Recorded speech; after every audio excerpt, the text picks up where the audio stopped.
Inheriting the trade is really basically the story of a journey that we took. It includes aspects of our nation's history that I certainly never learned when I was growing up, going to school in Southern California.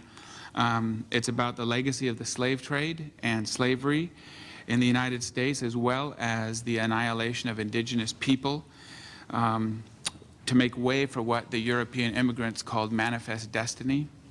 It's an invitation into a deeper conversation about race in these United States.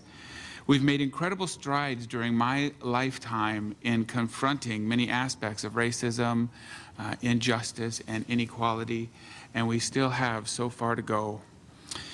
Professor Kofi Anyidoho, who teaches at the University of Ghana at Accra, called slavery an unclean wound under a patchwork of scars, and that we must remove those scars and clean the wound properly in order to heal.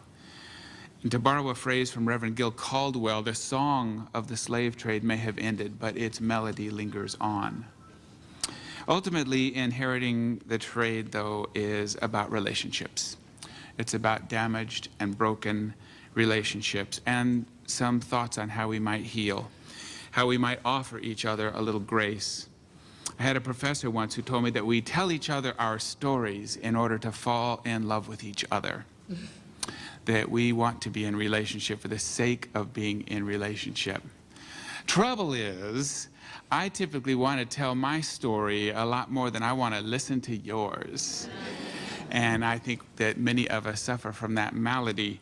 And I hope that by giving you all a close look at my family, with all of our flaws and our hopes and our dreams, that it'll encourage you to examine your own lives and to listen better to each other.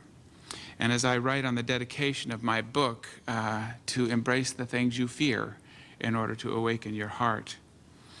What I offer in my book isn't new, it's not revolutionary, it's really as old as humankind.